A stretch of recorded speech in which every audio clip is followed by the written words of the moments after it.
এই সংসারে প্রত্যেক ব্যক্তি বড় কিছু করতে চায়, এমন কিছু যা এই সংসারে কেউ আগে কখনো করেনি। এমন জায়গায় পৌঁছতে চায় যেখানে এর আগে কেউ কখনো পৌঁছতে পারেনি। আর কেউ এতে সফলতা অর্জন করে। কিন্তু কিছু মানুষ অসফল হয় কেন? এটাই আমার প্রশ্ন। না তো তাদের ইচ্ছেতে কোনো কমতি থাকে, না কমতি থাকে তাদের চেষ্টায়। তাহলে কেন এরা পিছিয়ে পড়ে? এর উত্তর বড়ই সরল। এই সংসার। আপনাদের বলি কিভাবে। আপনারা সকলে সংসারে মহান কাজ করতে চান, সেই মান, সেই সম্মান পেতে চান যা এর আগে কেউ কখনো পায়নি। কিন্তু আপনার সমস্যা এটাও যে এই কাজে সংসার আপনার সাথে থাকছে না। বড়ই অদ্ভুত ব্যাপার। দেখুন, ভুলে যান গোটা সংসারকে। জীবনে একা একা এগিয়ে চলুন। গঙ্গোত্রী থেকে যখন একটি জলের ফোঁটা বেরোয় তখন সেটা শুধু এক বিন্দু জল। তারপরে যখন সে তার যাত্রা শুরু করে অন্য জলের ফোঁটার সাথে মিশে, তখন সে স্রোতে পরিণত হয়, গঙ্গাতে পরিণত হয়। যদি আপনি জীবনে এগোতে চান তাহলে একলা এগোতে শিখুন, নির্ভীক হয়ে, সাহসের সাথে। ধনাত্মক চিন্তা নিয়ে জীবনে এগিয়ে চলুন, একা এগিয়ে চলুন। আর দেখবেন সেই মান, সেই সম্মান আপনার জন্যই অপেক্ষা করে আছে। রাধা রাধা। কর্ম। মানুষ সর্বদা কর্ম করতে থাকে, আর এই কর্মের জন্যই সে মান, সম্মান, ধন, প্রতিষ্ঠা লাভ করে। এবার মানুষ সবসময় চেষ্টা করে যাতে সে ভালো কর্ম করে যায়।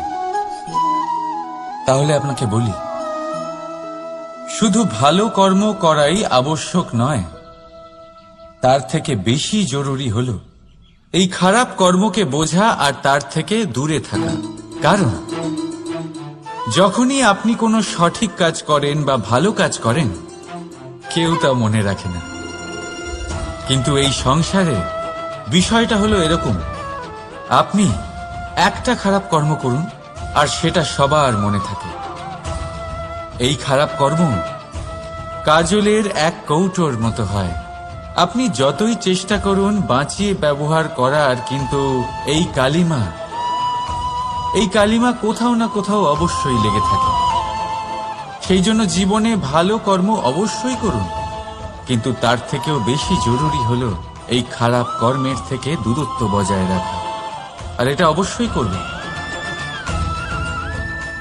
রাধা রাধা। সংসারে সমস্ত জায়গায় এই ব্যবসা চলতে থাকে। কিছু পাওয়ার জন্য কিছু দিতে হয়, লাভের জন্য কিছু বিনিয়োগ করতে হয়। যদি কারোর অনুভূতি জানতে হয় তাহলে নিজের অনুভূতিকে ব্যয় করতেই হবে। এবার দেখুন না, কারোর আসল চেহারা যদি জানতে হয় তাকে স্বাধীনতা দিয়ে দেখুন। যদি কারোর মনের শুদ্ধতা জানতে হয় তাহলে তাকে ঋণ দিন। যদি কারোর গুণ জানতে হয় তাহলে তার সাথে একসঙ্গে বসে ভোজন করুন। যদি কারোর ধৈর্যের পরীক্ষা নিতে হয় তাহলে তাকে তার প্রিয় কাজ করতে বারণ করে দেখুন। যদি কারোর ভালো দিক জানতে হয় তাহলে তার থেকে পরামর্শ নিয়ে দেখুন। এক অনুভূতির বদলে অন্য এক অনুভূতি বিনিময় করতে হয়। কিন্তু এই সংসারে একটাই এমন অনুভূতি আছে যেটা দেখার জন্য, যেটা পাওয়ার জন্য আপনাকেও ঠিক সেই অনুভূতিটাই দিতে হবে, আর সেটা হলো প্রেম। যদি কারোর ভালোবাসা দেখতে হয় তাহলে তাকে নিঃস্বার্থ ভালোবাসা দিন। যদি কারোর থেকে ভালোবাসা পেতে চান তাহলে তাকে নিঃস্বার্থ পরিশুদ্ধ ভালোবাসা দিন। রাধা রাধা। কথায় আছে, সময়ের পূর্বে আর ভাগ্যের বেশি কেউ কিছুই পায় না। এবার এর মানে কি এটাই যে আপনি শুধুমাত্র সময়ের অপেক্ষা করবেন, সবকিছু নিজের ভাগ্যের ওপর আর কপালের ওপরে ছেড়ে দেবেন, নিজে কিছুই করবেন না? যদি আপনি এরকম করেন তাহলে আপনি একটা বস্তু অবশ্যই পাবেন: নিরাশা, অসফলতা। এবারে আপনি বলবেন, যদি সবকিছুই ভাগ্য আর সময়ের ওপরে নির্ভরশীল হয় তাহলে আমরা কি বা করতে পারি? করতে পারেন চেষ্টা, পরিশ্রম। এই চেষ্টাই আপনার জীবনে সেই সময়কে আপনার কাছে টেনে নিয়ে আসে, সেই সময়ে যার অপেক্ষা আপনি করছেন। আর এই ভাগ্য তার সামনেই নত হয় যে সর্বদা পরিশ্রম করতে থাকে। রাধা রাধা।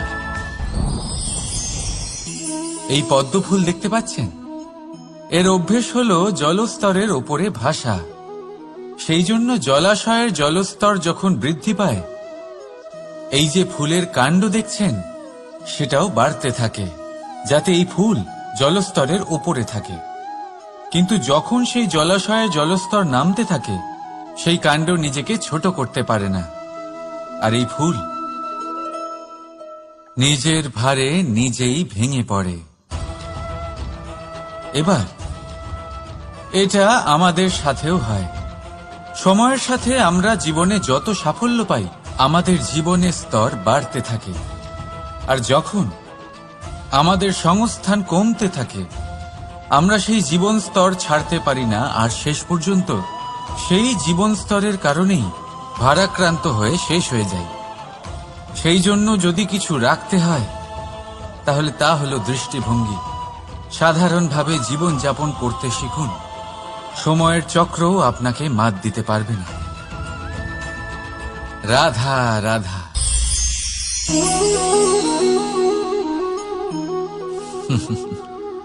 সময়, এই সময় না কোনো ব্যক্তি, না জীব, না বস্তু, তাও সময় জীবিত থাকে। এই সময়ে না জল, না অগ্নি, আর না বায়ু, কিন্তু তাও আমাদের জীবনের আধার এই সময়। দেখতে গেলে মানুষ এই সময়ের হাতের খেলনা। কখনো আমাদের সময় ভালো হয়, আবার কখনো খারাপ।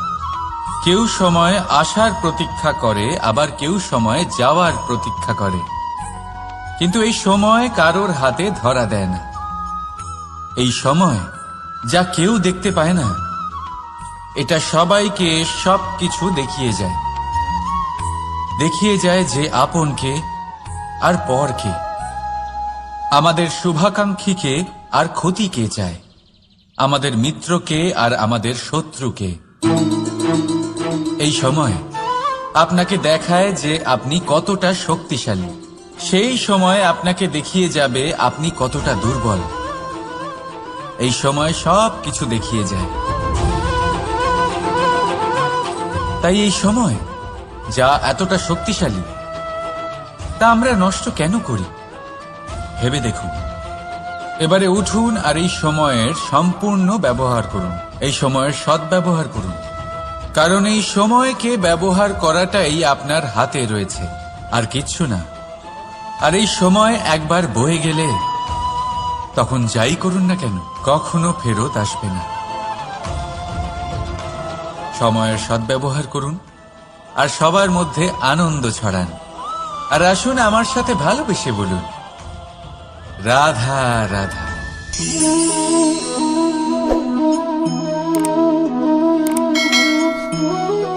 এই জল দেখতে পাচ্ছেন আপনি? এটা ঘোলা জল, এতে ময়লা মিশে আছে। কিন্তু যদি আপনি এটা কিছুক্ষণ এমনি ফেলে রাখেন, তাহলে দেখবেন এই ময়লা আপনা থেকেই নিচে থিতিয়ে পড়বে। কিন্তু এই পাত্রটা নাড়াতে থাকলে এমনটা হবে না। শান্ত ছেড়ে দেবেন, তবেই এই ময়লা নিজেই নিচে চলে যাবে।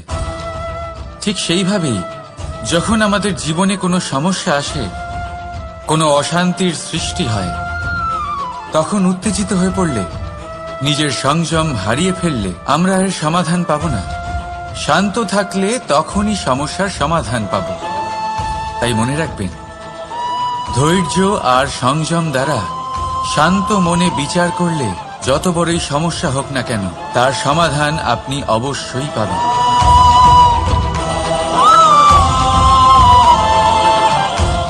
কারণ অশান্তির সমাধান শুধুমাত্র শান্তি।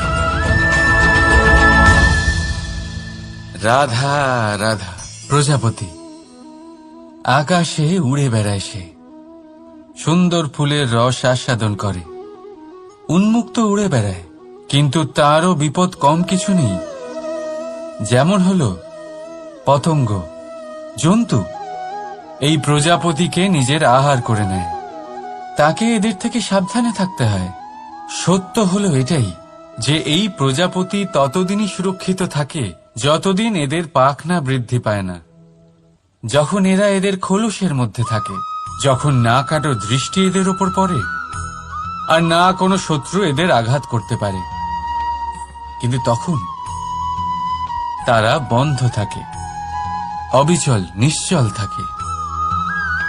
এই সুন্দর সংসার দেখার জন্য, এই সুন্দর আকাশ পাওয়ার জন্য তাকে তার সুরক্ষা ক্ষেত্র থেকে বাইরে বেরিয়ে আসতেই হয়। আর এটাই জীবনের নিয়ম। মানুষের সাথেও ঠিক এরকমই হয়। যদি মানুষ বিশ্রাম আর সুরক্ষা এদের বন্ধন থেকে না বেরোয়, তাহলে সে জীবিত অবশ্যই থাকবে, কিন্তু জীবন ধারণ করতে পারবে না। কারণ যদি জীবনে বড় কিছু করতে হয়, বড় কোনো কিছু পেতে হয়, সাফল্যের শিখর অবধি পৌঁছতে হয়, তাহলে সর্বপ্রথম আপনাকে নিজের সুরক্ষা ক্ষেত্র থেকে বেরিয়ে আসতেই হবে। এই আরামকে ত্যাগ করতেই হবে। তবেই আপনি সফল হতে পারবেন, তবেই আপনি এই প্রজাপতির মতো আকাশে উড়ে বেড়াতে পারবেন। রাধা রাধা। কখনো ভেবে দেখেছেন আমরা জিহ্বার সাথে সাথে কান কেন পেয়েছি? এবার আপনি বলবেন এ তো সহজ কথা, যাতে আমরা কথা বলার সাথে সাথে শুনতেও শিখি। এবারের আরো একটা গুরুত্ব আছে। আগে আমাকে বলুন, নিজের প্রশংসা শুনতে কার না ভালো লাগে? সবারই ভালো লাগে। এটাই হলো মূল কথা। যদি এই কান দিয়ে আপনি নিজের প্রশংসা শুনতে চান, তাহলে সর্বপ্রথম এই জিহ্বা দিয়ে অন্যের প্রশংসা করতে শিখুন। এবার প্রশংসার বিষয়ে একটা অত্যন্ত গুরুত্বপূর্ণ কথা আপনাদের বলি। কখনো যদি কারোর প্রশংসা আপনি করেন, তাহলে সবার আগে সেই ব্যক্তির উৎসাহ বেড়ে যায়। আর তারপর নিজে যদি ভেবে দেখেন, তাহলে নিজের মনেও সন্তুষ্টি আর প্রশান্তি চলে আসে। আর একবার যদি এই মন প্রশান্তিতে ভরে যায়, তারপরে কেউ প্রশংসা করুক বা না করুক, কিচ্ছু যায় আসে না। সেই জন্য সবসময় অন্যের সম্মান করবেন, স্নেহ করবেন, প্রশংসা করবেন, সুখ ভাগ করে নেবেন। যার মধ্যে যেটা ভালো আছে তা বলুন, তাকে মনে করান তিনিও ভালো, তার উৎসাহ বাড়িয়ে তুলুন। তিনি জীবনে সামনে এগোবেন, আর এই ব্রহ্মাণ্ড আপনাকে কখনো পিছিয়ে থাকতে দেবে না। রাধা রাধা। সত্য এবং অসত্য দুটোর মধ্যে পার্থক্য কি আছে? পার্থক্য হলো অ অক্ষরটার। এবার অ দিয়ে হতে পারে আরম্ভ, অ দিয়ে হতে পারে অন্ত। সত্য হলো সেটা যেখানে সমস্ত পথের আরম্ভ হয়, অসত্য সেটা যেখানে সমস্ত পথের শেষ হয়। এবার এরা চলতে হয়তো পারে না, কিন্তু তাও ছাপ রেখেই যায়। সত্য সেই ছাপ রেখে যায় যা একটা উজ্জ্বল উৎকৃষ্ট উদাহরণ হতে পারে, আর অসত্য সেই উদাহরণ তৈরি করে যা একটা কলঙ্কিত ইতিহাস তৈরি করে। এখন আপনি আগামী সময়ের জন্য কেমন ছাপ রেখে যাবেন, এই সিদ্ধান্ত পুরোপুরি আপনার। রাধা রাধা। চলুন একটা প্রশ্ন করি। কোন মানুষকে জিজ্ঞাসা করবেন যে সে মূর্খ, অলস, বিবেকহীন, অসফল এইসব বিশেষণ দিয়ে নিজেকে পরিচিত করতে চাইবে? না। কাউকে জিজ্ঞাসা করুন, আপনি কি মূর্খ? না। আপনি কি অসফল হয়েছেন? না। আপনি কি বিবেকহীন? না। এবার বলুন, আপনি জীবনে মূর্খ ও বিবেকহীন হবার জন্য কোনো ভালো পরিকল্পনা বানিয়েছেন? উত্তর পাবেন না। কারণ কোনো পরিকল্পনা বানানো হয় না যাতে আপনি মূর্খ বা অসফল হন। মানুষ মূর্খ বা অসফল তখন হন যখন কোনো পরিকল্পনাই থাকে না। দেখুন, একটাই ছোট জীবন, তাকে স্থির করুন যাতে অনেক বেশি সংখ্যক মানুষকে আপনি জুড়ে রাখতে পারেন, অনেক বেশি শান্তি পেতে পারেন, অধিকতর সাফল্য লাভ করতে পারেন, বেশিরভাগ মানুষের পথপ্রদর্শক হয়ে তাদের মঙ্গল করতে পারেন। অসফল হয়ে বাড়িতে বসে থাকার চেয়ে ভালো হলো যে আপনি একটা পরিকল্পনা করে অসফল হন, কারণ তখন আপনার কাছে আরো একটা বিকল্প থাকবে, একটা নতুন পরিকল্পনা বানানোর, তাকে সার্থক করার। কারণ এমন কোন পরিকল্পনা তো অবশ্যই থাকবে যা আপনাকে আপনার লক্ষ্যে পৌঁছে দেবে, তাই তো? রাধা রাধা।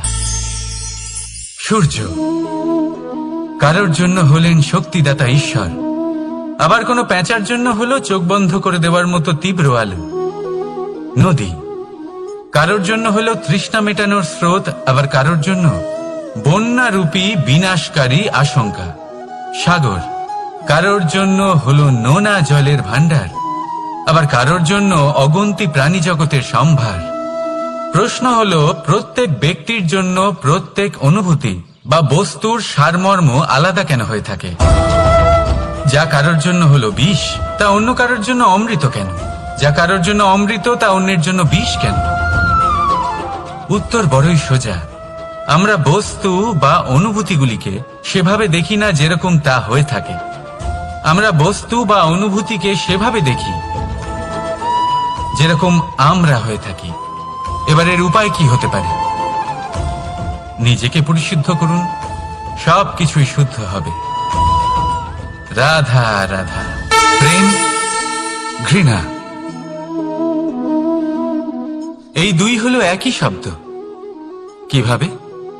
দেখুন না, দুটোতেই আড়াই অক্ষর রয়েছে। দুটোই হলো সেই অনুভূতি যা আমাদের মনের সাথে জড়িত, আর এই দুই অনুভূতির সাথেই জড়িত মানুষ আমাদের জন্য গুরুত্বপূর্ণ। পার্থক্য শুধু এটাই যে প্রেম পায় সম্মান আর ঘৃণাকে করা হয় অবজ্ঞা। এরকম কেন? কারণ প্রেম হলো সেই অনুভূতি যেখানে মানুষ সব কিছু দিয়ে দিতে চায়, সব কিছু লুটিয়ে দিতে চায়। সেখানে ঘৃণা হলো এমন অনুভূতি যেখানে মানুষ সবকিছু কেড়ে নিতে চায়, সবকিছু জিতে নিতে চায়। তাও প্রেমের অনুভূতি কখনো আপনাকে হারতে দেয় না, আর ঘৃণার অনুভূতি কখনো আপনাকে জিততে দেয় না। এবার কি করবেন আপনি? একটাই জীবন, ঘৃণার সাথে বাঁচবেন নাকি প্রেমের সাথে? আমি তো প্রেমকেই চয়ন করব। রাধা রাধা।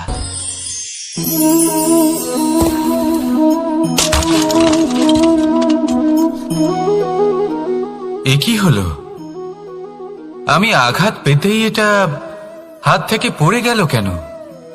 ভেঙে গেল কেন? এবার আপনি বলবেন, এরকমই তো হয়ে থাকে এই জীবনে, এই সংসারে। আঘাত লাগার পরে আমাদের হাতে যা থাকে তা পড়ে যায়, যা তৈরি হয় তা ভেঙেও যায়। কিন্তু এটা কি সত্যি? আপনাকে একটা কথা বলে রাখি, আঘাত পেয়ে পড়ে যাবার পরে সংসারের যে কোনো বস্তুই হাত থেকে পড়ে যাক না কেন, সাফল্য অবশ্যই আসে। যতই খারাপভাবে আপনি পড়ে যান, আপনি আঘাত পান, ভবিষ্যৎ অবশ্যই ভালো হবে। কারণ এই আঘাত, অসফলতা, এই অসুবিধা, এগুলো আমাদের এমন ভাবে পরিশুদ্ধ করে যেমন আগুন সোনাকে করে থাকে। সেই জন্য জীবনে শুধু সামনে এগোতে থাকুন, দৃঢ়তার সাথে এগোতে থাকুন, আর কখনো আঘাত পেয়ে পড়ে যেতে ভয় পাবেন না। কারণ এটা আসন্ন সাফল্যের সংকেত। আর সাফল্য তখনই আসবে যখন আপনি পড়ে যাবেন, যখন আপনি আবার উঠে দাঁড়াবেন এবং আপনি আবার জীবনে সামনে এগোতে থাকবেন। রাধা রাধা। আজ আপনাকে একটা গল্প শোনাচ্ছি। একদিন এক ব্যক্তি নিজের দ্বারে লিখে দিলেন, আজ আমি ভীষণ দুঃখী, আজ আমার সাথে কেউ দেখা করতে আসবেন না। কিছুক্ষণ পরে তার এক বন্ধু এলো, সে সেই লেখা পড়ল, তাও গিয়ে তার সাথে দেখা করল। সে বলল, আমি লেখাপড়া জানি না, কিন্তু আমার বন্ধুর মনের এই বেদনা, এটা আমাকে সবসময় ডাক দেয়। এরাই হলো আসল বন্ধু। কোনো কারণে আপনি যদি দুঃখ পান, কোনো সমস্যার সমাধান না বের করতে পারেন, এই সংসার থেকে আলাদা হয়ে যেতে চান, তাও এই বন্ধু আপনার সাথেই থাকবে। সমস্যার সমাধান না দিতে পারলেও আপনার সম্বল হয়ে অবশ্যই থাকবে। হয়তো আপনার দুঃখ কম করতে পারবে না, কিন্তু আশার আলো অবশ্যই দেখাবে। যখন আপনি সংসারের থেকে আলাদা হয়ে যান, তখনও আপনার সাথে যুক্ত থাকে আপনার এই বন্ধু, আসল বন্ধু। এবারে আমরা মানুষেরা বড়ই বিচিত্র। তারা সব সময় যে কোনো জিনিসের মাহাত্ম্য দুবার বুঝতে পারে। এক, তা পাওয়ার আগে। দুই, তা হারাবার পরে। এবারে ঠিক এরকমই আমাদের বন্ধুরাও হয়। যদি আজ আপনার বন্ধুরা আপনার সাথে থাকে, তাদের প্রতি কৃতজ্ঞ থাকুন, তাদের প্রসন্ন রাখুন, তাদের মাহাত্ম্য বুঝুন। কারণ একবার আপনি এদের হারালে, অনুতাপ করলেও আর এদের ফেরত পাবেন না। তাই ভালোবাসুন, বন্ধুত্ব বজায় রাখুন, আর আমার সাথে প্রসন্ন হয়ে বলুন, রাধা রাধা। আমাদের মধ্যে বহু মানুষ মাঝে মাঝে নিজেকে অকর্মণ্য মনে করি। ভেবে নিই যে এত চেষ্টা করার পরেও কিছুই পেলাম না, আর হয়তো পরেও কিছুই পাব না। আর সেই জন্য নিজের জীবনের সমস্ত বোঝা অন্য কারোর কাঁধে চাপিয়ে দিই, নিজের ওপরে বিশ্বাস হারিয়ে ফেলি। কেন বুঝতে পারেন না এই কথাটা? যে যতক্ষণ না পায়ে কোনো কাঁটা ফুটবে, ব্যক্তি কি করে বুঝতে পারবে যে এরপর থেকে নিচে তাকিয়ে চলতে হবে? সূর্যকে নিজে জ্বলতে হয় যাতে বাকিদের প্রকাশ দিতে পারে সে। রাতের অন্ধকারের সাথে লড়াই করার জন্য চন্দ্রিমাকে আকাশে একা উজ্জ্বল হতে হয়। নদী নিজের যাত্রা কি করে করে, নিজের পথ কি করে নির্মাণ করে? সে পাথরের সাথে লড়াই করে তা বানায়। যদি স্বয়ং আপনি নিজের সাহায্য করতে অক্ষম হন, তাহলে নিশ্চিতভাবে আপনার এই জীবন ব্যর্থ হয়ে যাবে। তাই মনে রাখবেন, এই সংসারে নিজের জীবনের ভার নিজের কাঁধেই বহন করতে হয়। অন্যের কাঁধের ওপর শুধুমাত্র পরলোক যাত্রা হয়। সেই জন্য এই সংসারে জীবিত সেই যে আত্মনির্ভর।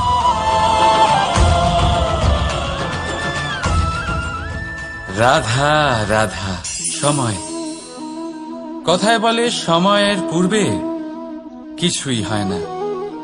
প্রতিটা ঘটনার একটা সময় থাকে। সময়ের আগে না সূর্যোদয় হয় আর না সূর্যাস্ত হয়।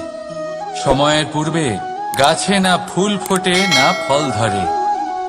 কিন্তু একটা কথা ভেবে দেখুন, যদি বর্ষা আসার আগে কৃষক ভূমিকে না প্রস্তুত করে, বীজ রোপণ না করে, তাহলে কি ফসল ফলবে? যদি কোনো যোদ্ধা যুদ্ধের পূর্বে নিজের অস্ত্রের ধার না দেয়, তাহলে সে যুদ্ধ কি করে লড়বে? এর মানে এটাই হলো যে সময় আপনার যখন আসার তখন অবশ্যই আসবে, কিন্তু ততক্ষণ এটাও গুরুত্বপূর্ণ যে আপনি নিজেকে তার জন্য তৈরি রাখুন। কারণ এই সুযোগ, এই কথাটা শুনতে যত ছোট, এটা আসেও ততটা কম সময়ের জন্য, তারপর চলেও যায়। এবার যদি সুযোগ আপনার হাতে আসে আর আপনি তার জন্য তৈরি না থাকেন, তাহলে আপনি সাফল্য কি করে পাবেন? তাই আপনি সঠিক সময়ের জন্য অপেক্ষা করুন, সেই সুযোগের জন্য অপেক্ষা করুন, কিন্তু ততক্ষণ নিজের চেষ্টার দ্বারা নিজেকে আরো সক্ষম করে তুলুন, কারণ সাফল্য আপনার জন্য অপেক্ষা করছে, শুধু আপনি তার জন্য তৈরি থাকুন। রাধা রাধা। কথা মানুষের পাওয়া সবচেয়ে অদ্ভুত উপহার। এই কথাই মানুষকে এই সংসারের সমস্ত প্রাণীর থেকে ভিন্ন করে তোলে, সংসারের সবচেয়ে উপরে নিয়ে যায়। এই কথার কারণেই আমরা একে অপরের সাথে ভাব আদান প্রদান করি। আমি আমার মনের ভাবনা অন্য কাউকে ব্যক্ত করতে পারি, অন্য কেউ তাদের ভাবনা আমাকে ব্যক্ত করতে পারে। এই কথাই আমাদের সবচেয়ে বড় ঢাল। এবারে দেখুন, আপনি নিশ্চয়ই লক্ষ্য করেছেন, কারোর কথা মধুর হলে লোকে তাকে ভালোবাসে, তাকে নিজের বন্ধু বানায়। সেইভাবেই যদি কারোর কথা কঠোর হয়, তাহলে লোকে তাকে ঘৃণা করে, তাকে নিজের শত্রু মনে করে। এই কথাই ভাষা হয়ে আমাদের ইতিহাস রচনা করে। তবে আমরা কি সত্যি বাণীর বিষয়ে অতটাই ভাবি যতটা আমাদের ভাবা উচিত? ভেবে দেখুন, মানুষের কথা বলতে শিখতে কত সময় লাগে। কোনো বালক 1.5 বছর বয়সে কথা বলতে শেখে, কেউ 2 বছরে, কেউ 3। এবার দেখুন, মানুষ 1.5 বছর বয়সে কথা বলতে শিখে গেলেও তার কি বলা উচিত এটা সারা জীবনেও শিখতে পারে না। এর উপরে মনোনিবেশ করুন, এটা বোঝবার চেষ্টা করুন কি বলা উচিত। নিজের কথা শুদ্ধ করুন, নিজের কথা মধুর করুন, আর সেই মধুরতার সাথে আমার সঙ্গে বলুন, রাধা রাধা।